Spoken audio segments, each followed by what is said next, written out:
Radio Kantipur radio राष्ट्रको लिएर मात्र सजगतापूर्वक शेयरमा लगानी गर्न सम्पूर्ण लगानीकर्तालाई धितोपत्र बोर्डको आग्रह। नेप्सेमा आज झण्डै 9 अर्बको कारोबार। कोरोना संक्रमण बढेको भन्दै धरौटीमा रिहा वा सेवा सुविधा वृद्धिको माग गर्दै कारागारमा भएको प्रदर्शनमा प्रहरीले हस्तक्षेप गर्दा श्रीलङ्कामा 8 जना कैदीबन्दीको मृत्यु, 52 जना घाइते। र विनियोजित रकमको केही हिस्सा बचत भए पनि 13औं साग आयोजनाका क्रममा व्यापक अनियमितता भएकाले छानबिन गर्न सरकारवालाको माग। व्यवस्थापकीय पाटोमा खोट लगाउनेको जमात बढ्दै गएको राखेपको दाबी। नमस्कार, कान्तिपुर डायरीका साथमा साथी सुरज र म बासु। समाचार अब विस्तारमा। गुणस्तरीय आधारभूत स्वास्थ्य सेवामा नागरिकको सहज पहुँच सुनिश्चित गर्ने उद्देश्यका साथ आज एकैपटक 309 आधारभूत अस्पताल भवनको शिलान्यास भएको छ। 3वटा स्थानीय तहमा 2-2वटा सहित 300 बढी स्थानीय तहमा 5 देखि 15 शय्यासम्मका आधारभूत अस्पताल भवनको शिलान्यास भएको स्वास्थ्य तथा जनसङ्ख्या मन्त्रालयले जनाएको छ। नुवाकोटको ककनी गाउँपालिका, रूपन्देहीको तिलोतामा नगरपालिका र कञ्चनपुरको कृष्णपुर नगरपालिकामा 2-2वटा अस्पताल भवन बन्न लागेको हो। संघीय सरकारका मन्त्री, मुख्यमन्त्री, प्रदेश सरकारका मन्त्री, प्रतिनिधि सभा तथा राष्ट्रिय सभाका सांसद लगायतले विभिन्न स्थानीय तहमा अस्पताल भवनको शिलान्यास गरेका हुन्। स्वास्थ्य मन्त्रालयले पहिलो चरणमा अस्पताल नपुगेका 396 पालिकामा 5 देखि 15 शय्याको अस्पताल बनाउन लागेको हो। पहिलो चरणमा बन्ने अस्पताल मध्ये आज शिलान्यास हुन लागेका स्थानीय तहले पनि चालु आर्थिक वर्षभित्रै अस्पताल निर्माण सुरु गर्नुपर्नेछ। सरकारले 5 शय्याको अस्पताल निर्माण गर्न 8 करोड, 10 शय्याको अस्पताल निर्माणका लागि 11 करोड, 15 शय्याको अस्पताल निर्माणका लागि 18 करोड रुपैयाँ बजेट विनियोजन गरिसकेको छ। 753 वटै स्थानीय तहमध्ये 649 स्थानीय तहमा अझै अस्पताल छैनन्। ती मध्ये पहिलो चरणमा 396 स्थानीय तहमा अस्पताल निर्माण गर्न लागि हो। स्वास्थ्य मन्त्रालयका अनुसार पहिलो चरणमा प्रदेश 1 मा 86, प्रदेश 2 मा 53, बागमती प्रदेशमा 51, गण्डकी प्रदेशमा 53, लुम्बिनी प्रदेशमा 57, कर्णाली प्रदेशमा 42 र सुदूरपश्चिम प्रदेशमा 54 पालिकामा आधारभूत अस्पताल बनाउन लागि हो। बाँकी स्थानीय तहका लागि भने आधारभूत अस्पताल निर्माणको काम आगामी आर्थिक वर्षको बजेटमा सम्बोधन गर्ने सरकारको दाबी छ। यस्तै आज 3वटा सर्वारोग अस्पताल र 1वटा अस्पतालको आकस्मिक विभागको पनि शिलान्यास भएको छ। 396 स्थानीय तहमा 4875 शय्याको अस्पताल बन्ने र त्यसमा 975 चिकित्सक सहित 9765 जनाले रोजगारी पाउने सरकारले जनाएको छ।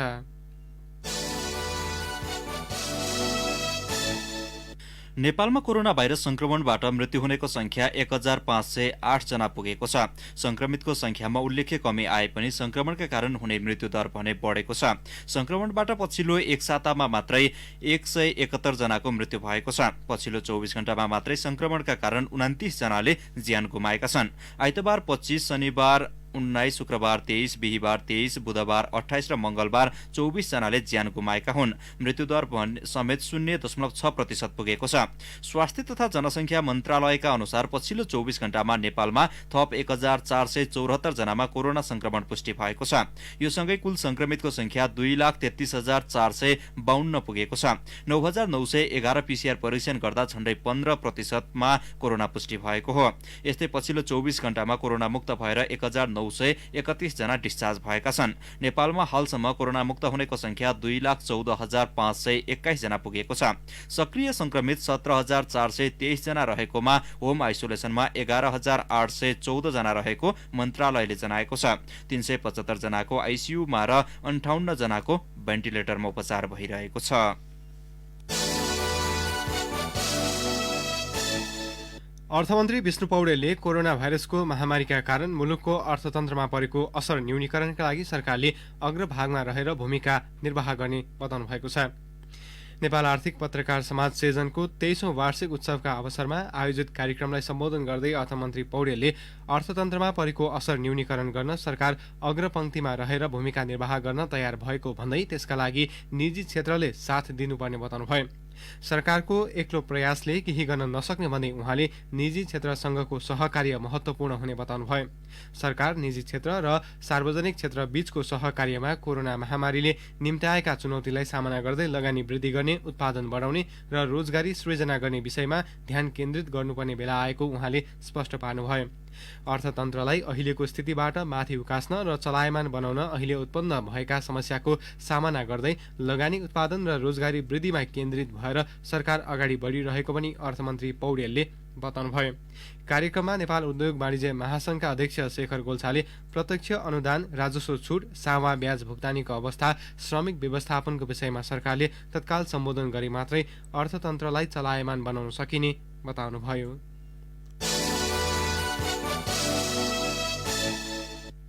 कोरोना महामारीका कारण बन्द रहेको पशुपतिनाथको मन्दिर 9 महिनापछि पुस 1 गतेबाट भक्तजनका लागि खुला गरिने भएको छ। भौतिक दूरी कायम गरी स्वास्थ्य सुरक्षाका विधि अपनाएर मन्दिर खोल्ने निर्णय गरिएको पशुपति क्षेत्र विकास कोषले जनाएको छ।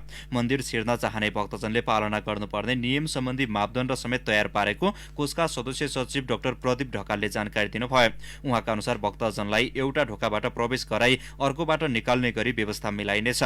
सार्वजनिक यातायात लगायत अन्य क्षेत्र खुला हुँदा पनि पशुपतिनाथ मन्दिर खुला नभएको भन्दै विश्व हिन्दू महासंघ लगायत संघ संस्थाले पशुपति क्षेत्रमा विभिन्न विरोधका कार्यक्रम समेत सञ्चालन गर्दै आएका थिए। यस वर्ष साउनको सोमबारमा समेत पशुपतिनाथ मन्दिरमा दर्शन गर्न नपाइएको भन्दै भक्तजनले गुनासो गर्ने गरेका थिए। चैतपछि पशुपतिनाथको नित्य पूजा आरती चलिरहे पनि भक्तजनले विशेष पूजा र दर्शन गर्न भने पाएका थिएनन्।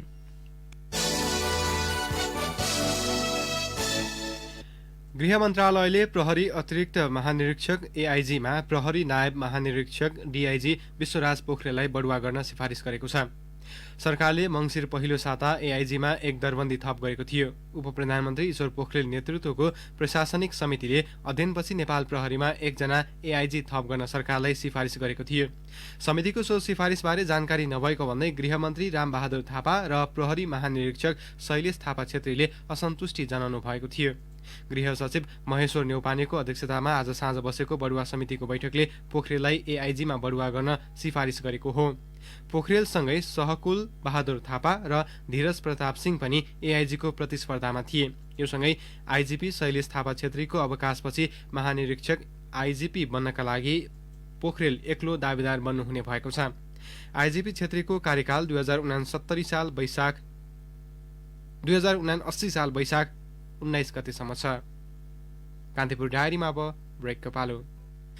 कान्तिपुर डायरीमा अब बाँकी प्रसंग। सरकारले कारागारलाई संघ र प्रदेशको मातहतमा रहने गरी वर्गीकरण गर्ने भएको छ। कारागार सम्बन्धी कानूनलाई संशोधन र एकीकरण गर्न बनेको विधेयक मार्फत संघ र प्रदेशको मातहतमा रहने गरी कारागारलाई विभिन्न 4 भागमा वर्गीकरण गरिएको हो।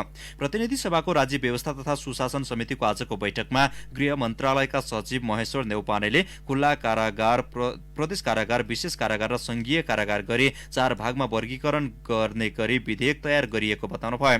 खुल्ला कारागार रहने कैदीले तोकेको समयमा आफूलाई राखिएको ठाउँभन्दा बाहिर समेत गई कुनै काम गर्न पाउनेछन्।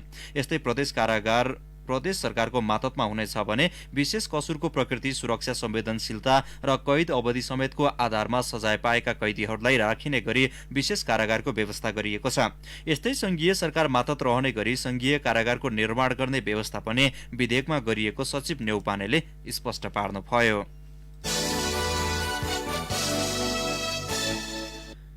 कोरोना भाइरसको महामारीका बीच पूर्वको पर्यटकीय केन्द्र भेडेटार पुरानी लयमा फर्कन थालेको छ। लामो समयदेखि बन्द रहेका होटल रेस्टुराँको बुकिङ बढेको छ भने खेल पर्यटनका गतिविधिले पनि बिस्तारै गति लिँदैछन्। वर्षको सिजनमै घाटा बेहोरेका व्यवसायमा होटल र रेस्टुराँको बुकिङ बढेसँगै उत्साहको सञ्चार भएको छ। थप विवरणसहित धनकुटाबाट सहकर्मी विनोद घिमिरे।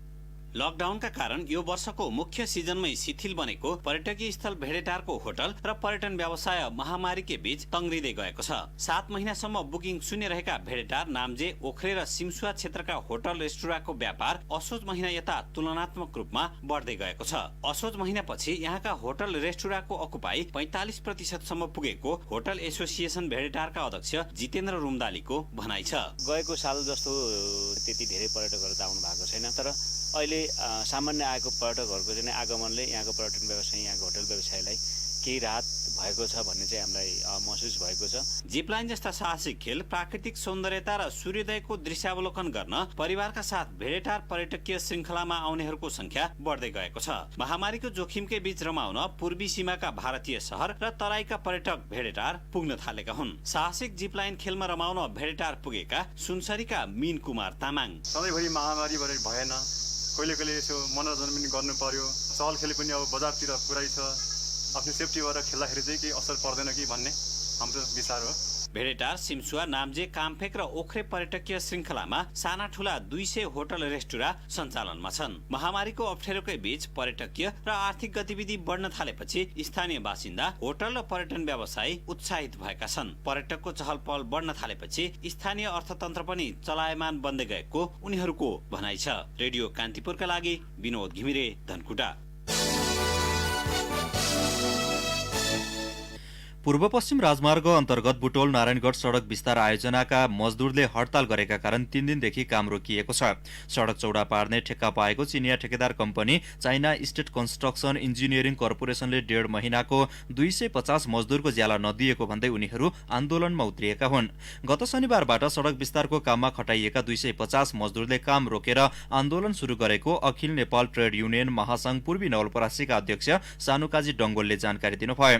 बुटोल नारायणगढ सडक खण्ड अन्तर्गत दाउन्ने गैडाकोट खण्डका मजदुर आन्दोलनमा उत्रिएका हुन्। उनीहरूले रजहरको टाङ्गीकोटमा रहेको ठेकेदार कम्पनीको साइड अफिसमा समेत घेराउ गरेका छन्। बिना नियुक्ति ठेकेदार मार्फत काममा लगाएको दैनिक 12 घण्टासम्म काममा खटाएर 8 घण्टाको मात्र तलब दिने गरेको, काममा खटिँदा लगाउने सेफ्टी ड्रेस नदिएको मजदुरको गुनासो छ।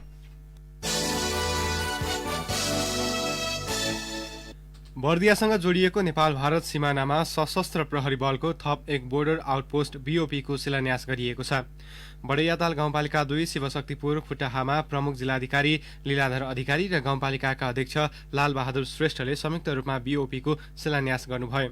बडैयातालमा 26,77,000 रुपैयाँको लागतमा आगामी चैतभित्र सम्पन्न हुने गरी उपभोक्ता समिति मार्फत भवन निर्माण थालिएको हो। जिल्लामा 30 वटा बीओपी स्थापना हुन लागेको छ। गुलरिया स्थित मुख्यालय कार्यालय सहित 6 वटा बीओपी सिमानामा स्थापना भइसकेको छ।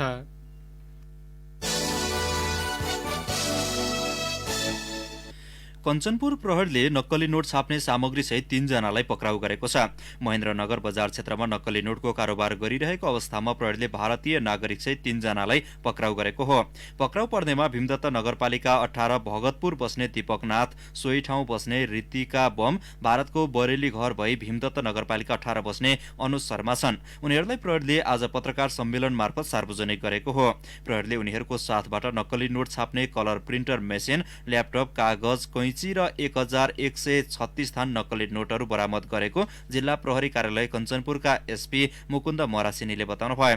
उहाँका अनुसार 3 जनाले प्रिन्टरबाट नक्कली नोट छाप्ने र बजारमा वृद्ध वृद्धा तथा बालबालिकाहरूसँग कारोबार गर्ने गरेको खुलेको छ। अब केही समाचार संक्षेपमा। नेकपाका वरिष्ठ नेता झलनाथ खनालले वैचारिक लडाईँ भए पनि पार्टी नफुट्ने दावी गर्नुभएको छ। इलामको माई नगरपालिकामा 15 शय्याको अस्पताल शिलान्यास गर्दै खनालले बाटो बिराएकाहरूलाई सही ट्र्याकमा ल्याउने पनि उल्लेख गर्नुभयो। भूमि व्यवस्था, सहकारी तथा गरिबी निवारण मन्त्री पद्मा अर्यालले आवश्यकताका आधारमा विकास हुने बताउनु भएको छ। स्याङ्जामा आज अस्पतालको शिलान्यास गर्दै मन्त्री अर्यालले वर्गीकरण गरेर सङ्घ, प्रदेश र स्थानीय तीनै सरकार बीचको समन्वयमा विकास हुने बताउनुभयो। सुनसरीको धरान स्थित बीपी कोइराला स्वास्थ्य विज्ञान प्रतिष्ठानमा आन्दोलनरत प्रशिक्षार्थी चिकित्सक र व्यवस्थापन पक्षबीच 11 बुधे सहमति भएको छ। सहमतिपछि आन्दोलनको कार्यक्रम फिर्ता गर्दै उनीहरू काममा फर्किएका छन्। भूकम्पले क्षतिग्रस्त भक्तपुरको एकमात्र जुद्ध बारुद यन्त्रको कार्यालय भवनको बल्ल पुनर्निर्माण थालिएको छ। 6,26,49,811 रुपियाँ सम्झौतामा बन्न लागेको भवन ब्लक ए र बी गरेर 3 तले बन्नेछ। सुन आज 700 रुपैयाँले घटेर प्रति तोला 90,000 रुपैयाँमा कारोबार भएको छ। 30 रुपैयाँले घटेको चाँदी 1,120 रुपैयाँमा किनबेच भयो।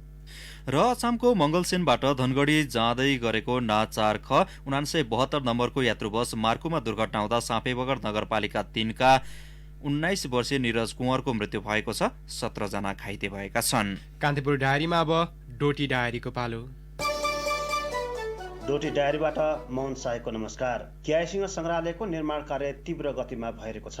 नेपालका पूर्व प्रधानमन्त्री डाक्टर केआई सिंहको स्मृतिमा केआई सिंह गाउँपालिकाले उहाँको जन्मथलो डुम्राकोटमा सांस्कृतिक संग्रहालय निर्माण गरिरहेको छ। सोमबार गाउँपालिकाका अध्यक्ष लोकेन्द्र बहादुर शाहीले संग्रहालयको पहिलो तला ढलान भएको जानकारी दिनुभयो। संग्रहालयमा डाक्टर केआई सिंहको जीवनीसँग जोडिएका वस्तु तथा दस्तावेजसँगै विभिन्न कला, संस्कृति र परम्परा झल्कने पुरातात्विक महत्त्वका वस्तुहरू प्रदर्शनीमा राखिने गाउँपालिकाका अध्यक्ष शाहीले जानकारी दिनुभयो। चालु आर्थिक वर्षभित्र संग्रहालय निर्माण सम्पन्न हुने लक्ष्य साथ काम अघि बढाइएको छ।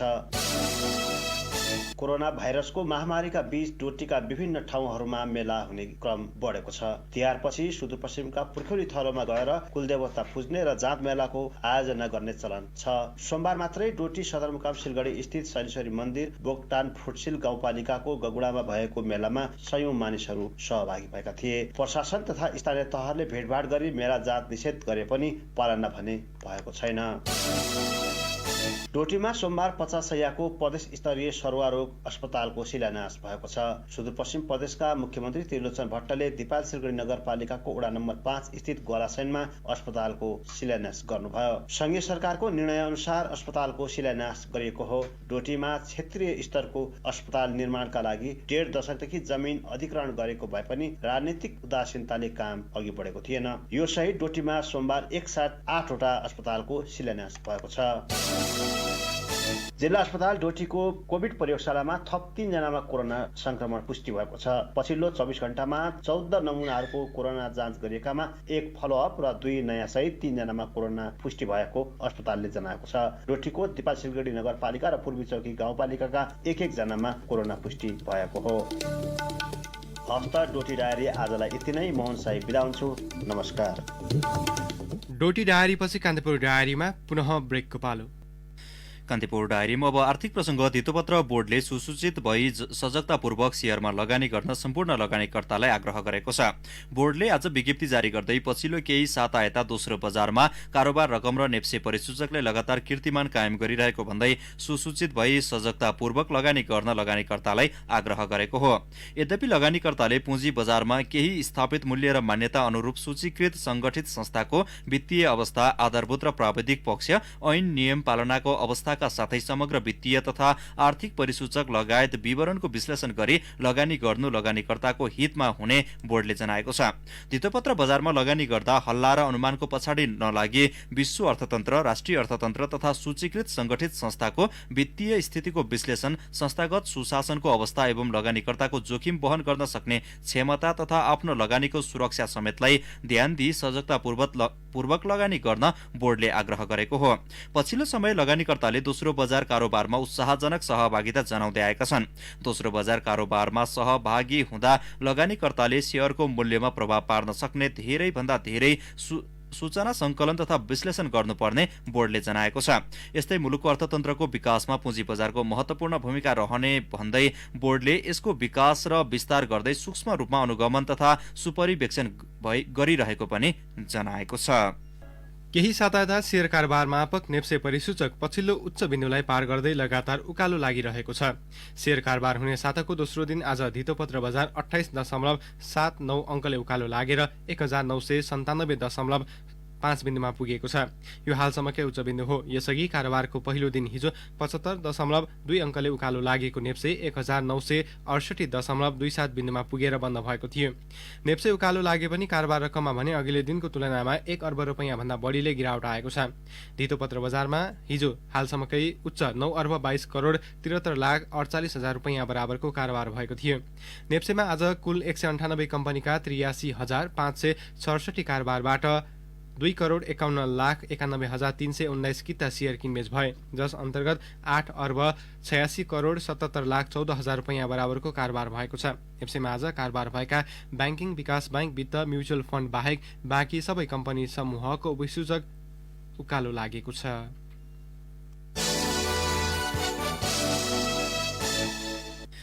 अब अन्तर्राष्ट्रिय प्रसङ्ग। कोरोना भाइरसको संक्रमण बढेपछि धरौटीमा रिहाईको माग गर्दै महारा कारागारमा कैदीबन्दीले गरेको प्रदर्शनमा प्रहरीले बल प्रयोग गर्दा श्रीलङ्कामा 8 जनाको मृत्यु भएको छ। 52 जना घाइते भएका छन्। श्रीलङ्काका विभिन्न जेलमा अहिलेसम्म झण्डै 1000 जनामा संक्रमण पुष्टि भएको छ।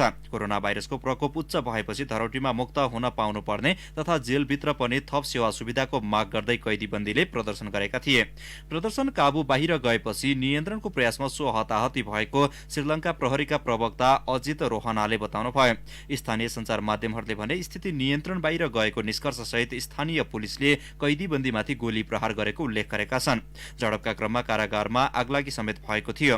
प्रदर्शनकारीले जेलभित्रका घरको छतमा उक्लिएर प्रदर्शन गरेका थिए।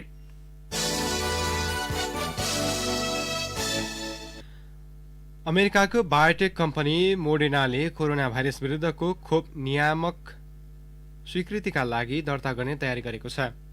पछिल्लो समय विभिन्न कम्पनीले आफूले उत्पादनको अन्तिम चरणमा पुर्याएको खोपको प्रयोग र प्रभावकारिताबारे प्रचार प्रसार तीव्र बनाएका बेला मोडेनाले प्रयोगको दायरा बढाउन नियामक निकायमा फाइल गर्न लागेको हो।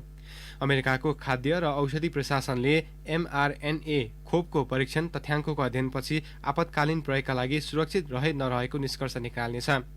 मोडेनाको सो खोप क्लिनिकल परीक्षणका क्रममा 94% सुरक्षित रहेको बताइएको छ। अमेरिकाकै फाइजर र अक्सफोर्ड विश्वविद्यालयको खोप पनि अनुमोदनका लागि दर्ता भइसकेको छ। मोडेनाले समेत छिट्टै स्वीकृतिका लागि खोप बेलायतको सरकारी निकायमा दर्ता गर्ने तयारी गरेको स्पष्ट पारेको छ।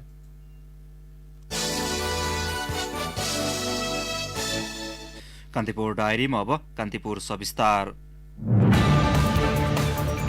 कान्तिपुर सविस्तार। अघिल्लो वर्ष आयोजना भएको 13औं दक्षिण एसियाली खेलकुद सागको खर्च विवरण राष्ट्रिय खेलकुद परिषद राखेपाले विधानमा व्यवस्था गरेको मितिभन्दा 9 महिनापछि हिजो सार्वजनिक गर्यो। प्रतियोगिताका दौरान व्यापक आर्थिक अनियमितता भएको चर्चा चले पनि विनियोजित रकममै बचत देखाएर राखेपाले खर्च विवरण सार्वजनिक गरेको हो। हतारमा प्रतियोगिताको आयोजना सम्पन्न गरे पनि खर्चको अपारदर्शिता र अनियमितताको अवस्थाबाट पनि साग अछुत रहन सकेन। सामग्री खरिद र संरचना निर्माणमा अनियमितता भएको स्वयं राखेपाले गठन गरेको छानबिन उपसमितिले निचोड निकालेको छ। 13औं साग खेल सम्पन्न भएको 3 महिनाभित्र खर्च सार्वजनिक गर्ने घोषणा गरेका थियौं। तर काठमाडौँ, जनकपुर र पोखराबाट समयमा सम्पूर्ण हिसाब किताब नआएकोले दुई पटक सार्वजनिक सूचना प्रकाशित गर्नु परेको यथार्थता यहाँहरूलाई विदितै छ। यसैबीच विश्व महामारीको रूपमा फैलिएको कोभिड-19 भाइरस संक्रमणको कारणले गर्दा पनि समयमै हिसाब सार्वजनिकरण गर्न बाधा अर्चन आइपर्यो।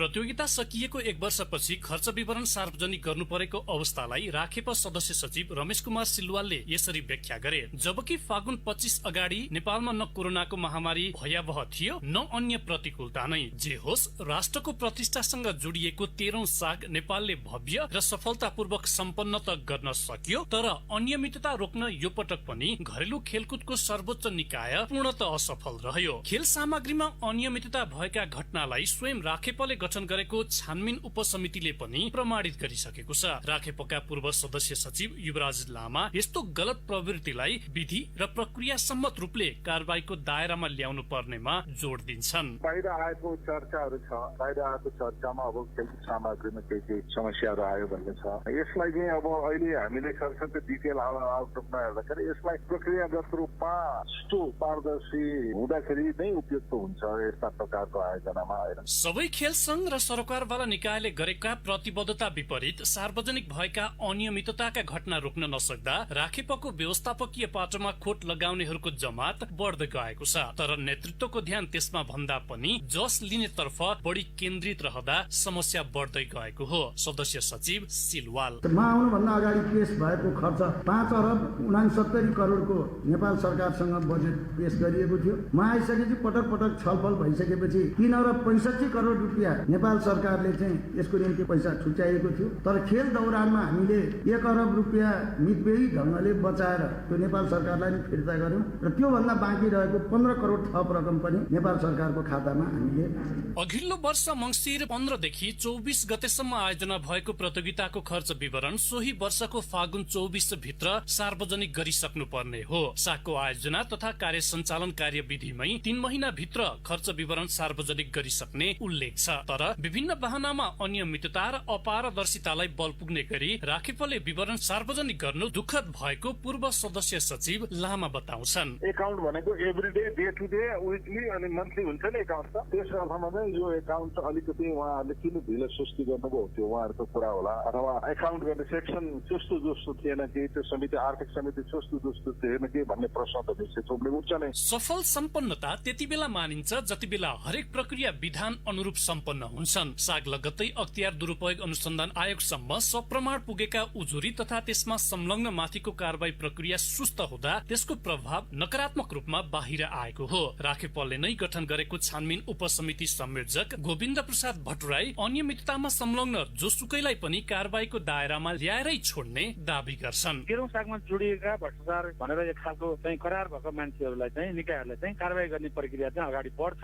त्यो अगाडिको कार्यान्वयन गर्ने तहमा पुर्याउने चाहिँ हाम्रो व्यक्तिगतमा म आफू पनि उपसमितिको संयोजक भएको नाताले मेरो पनि कर्तव्य हो। तपाईँहरूको साथ समर्थन सहयोग पनि चाहिन्छ र सदस्य सचिवज्यूले हिजो मात्रै पनि तिनीहरूलाई कारबाही हुन्छ भनेर भन्नुभएको छ। अहिले उहाँले भनेको कुरालाई विश्वास मान्नु पर्यो। हामी सबैले भएन भने फेरि हामी मिलेर प्रश्न उठाउँ। हरेक आयोजनामा देखिने यस्ता प्रवृत्ति निरुत्साहित पार्ने मुख्य जिम्मेवारी स्वयं राखेपकै हो। उसको नेतृत्वले त्यसलाई कसरी दिशा दिन्छ त्यो सबैको चासोको विषय पनि छ। फरक नारा लिँदै नेतृत्वसम्म पुगेकाहरूले गलत प्रवृत्ति निरुत्साहित गर्न लिने आगामी कदमले पनि उनीहरूको सफलता र असफलताको मापन हुनेछ। नेतृत्व सामु सकारात्मक नजर स्थापित गराउने अवसर मात्र होइन, आफूलाई प्रमाणित गर्ने अवस्था पनि आइसकेको छ। आम बुझाइ के छ भने नेपालमा मैदान बाहिरको खेलमा झेल स्वाभाविक नै हो। रेडियो कान्तिपुरका लागि प्रकाश पाठक। कान्तिपुर सविस्तार। हवस् त नै प्रसङ्गसँगै कान्तिपुर डायरीका आजका सम्पूर्ण बुलेटिन यही सकिन्छ। भोलि बिहान 6:30 बजे नियमित बुलेटिनका साथमा उपस्थित हुने नै छौँ। अहिलेलाई साथी सुरज र म बासु बिदा हुन्छौँ। नमस्कार, शुभरात्रि।